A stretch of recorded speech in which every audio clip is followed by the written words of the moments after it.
कहते हैं मृत्यु अटल्य सत्य है। जी हाँ, इस वक्त हम लोग जहाँ खड़े हुए हैं ये है लखनऊ का भैंसा कुंड, जिसको बैकुंठ धाम भी कहते हैं। और वक्त हो रहा है लगभग 12 बज रहे हैं। यहाँ आसपास कोई भी नहीं है, बहुत सन्नाटा है। पीछे अभी तक जो चिताएं हैं वो जल रही हैं, आग धधक रही है।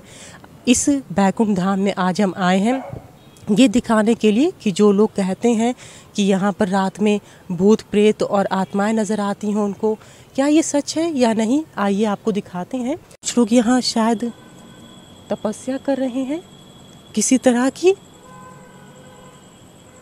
हम लोग समझ नहीं पा रहे हैं कि जाए या ना जाए, लेकिन हमें चलना चाहिए क्योंकि यहाँ पूजा चल रही है किसी तरह की। आइए पूछ लेते हैं, क्योंकि इतनी रात में शमशान घाट में किसी का पूजा करना ये हमें समझ में नहीं आ रहा है कि आखिर कौन लोग हैं। तो बात करते हैं, आइए। ये आप लोग यहाँ रात में क्या कर रहे हैं इतनी? यहाँ पे महाराज जी आए हुए हैं, कामाख्या धाम पीठाधीश जो गोमती नगर में है। तो महाराज जी आए हैं, हम लोग आते रहते हैं यहाँ पे। उनका नाम क्या है? स्वामी ईशानानंद सरस्वती जी।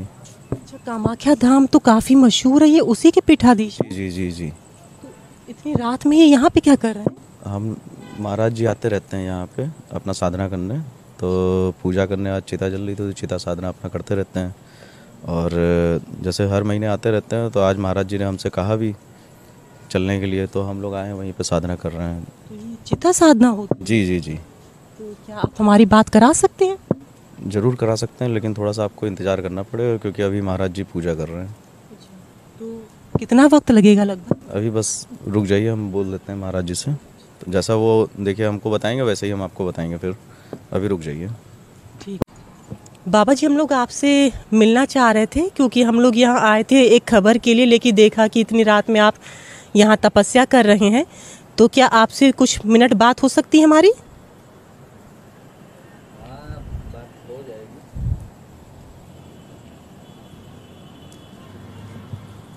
आप तो कामाख्या देवी धाम के पीठाधीश हैं और काफ़ी मशहूर भी हैं, तो इतनी रात में आप यहाँ क्या कर रहे हैं? अब यहाँ पर हमारी तपस्या स्थली है। हम सन 1980 से यहाँ पर रेगुलर तपस्या किया हूँ 26 साल तक। लेकिन आपको इतनी रात में डर नहीं लग रहा यहाँ? अब डर लगने के कोई मतलब नहीं है, क्योंकि मरना तो सबको एक दिन है ही है। कौन सी तपस्या है ये आपकी? ये हमारी तपस्या ये है कि हमको माँ भगवती की कृपा हमारे ऊपर सदैव बनी रहे, काल भैरव बाबा की कृपा सदैव बनी रहे, ताकि हम लोगों का कल्याण कर सकूं। तो अब कल्याण करने का कारण ये होता है कि हर तरह के लोग मेरे पास आते हैं। यहाँ तक कि आईसीयू में लोग चले जाते हैं, जब डॉक्टर लोग जवाब दे देते हैं तो लोग हमारे पास जब पहुँचते हैं तो हम अपने पूजन बंधन क्रियाकर्म के माध्यम से उनको, कई लोगों को आईसीयू से निकाला हूँ और आज जिंदा भी हैं लोग और अपने घर गृहस्थी को संभाले हैं। तो अगर ये तपस्या न हमारी होती तो हमको ऐसा शक्ति सामर्थ्य कहाँ से मिलता फिर? इस तपस्या को क्या कहते हैं? अब हम जो करते हैं यहाँ चिता साधना है, ये यहाँ चिता जल रही सामने। तो चिता साधना से क्या प्राप्त होता है? चिता साधना से, अब क्योंकि इंसान जब मर जाता है, मतलब देह उसका छूट जाता है प्राण, तो पंच तत्व से जो होता है वो शरीर की रचना होती है। ये हमारा वेद शास्त्र धर्म ग्रंथ पुराण सभी कहते हैं। तो ये पंचभूत जो बोले जाते हैं, पंच तत्व की जो शरीर की रचना होती है, वो पंच तत्व यहीं पर समाहित होते हैं और तो कोई जगह है नहीं, शमशान में ही समाहित होते हैं। तो उनके उस क्रिया काल में हम अगर तपस्या करते हैं तो उनका भी, पंच तत्वों का भी शक्ति हमारे शरीर को प्राप्त होती है। अब अगर हम तपस्या नहीं करेंगे तो हमारे पास कुछ बचेगा नहीं, हम कुछ कर भी नहीं पाएंगे, लोगों का कल्याण नहीं कर पाएंगे। अब जहाँ साइंस फेल हो जाती है, डॉक्टर लोग जवाब दे देते हैं, तो हम अपनी तपस्या के माध्यम से उस कार्य को सफल करते हैं, उनको मरणासन्न की स्थिति से बाहर ले जाते हैं। तो ये देखने के बाद तो लोग आपको तांत्रिक समझेंगे? नहीं, तांत्रिक तो अलग तरीके के होते हैं। हम अघोर पंथ से एक अघोरी तपस्वी हूँ, नहीं तो अमावस्या को बराबर आता हूँ कि मृत्यु होने के बाद जब उनका 10वां 13ही होती है, मनाया जाता है 13वां, तब तक वो आत्मा जो है भटकती रहती है, जहाँ घर है वहाँ और शमशान में जहाँ जलाया जाता है वहाँ तक आना जाना लगा रहता 13 दिन तक। प्रेत योन में वो आत्मा रहती है।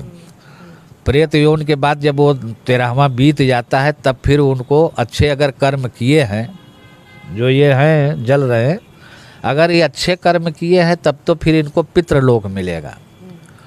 और अगर खाली लोगों को सताए हैं, लूट घसूट किए हैं और तरह तरह के दर्द लोगों को दिए हैं, तब फिर वो प्रेत योन में ही रहेंगे।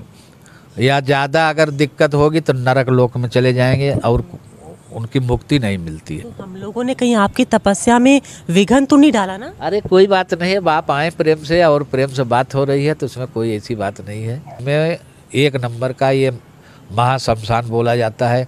यहाँ की जो अग्नि है कभी बुझती नहीं है।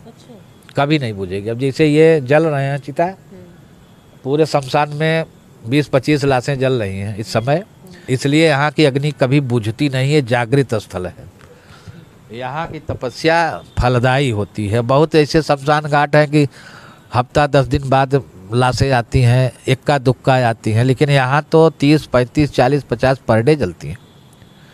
लखनऊ से अंजलि सिंह राजपूत की रिपोर्ट, लोकल 18।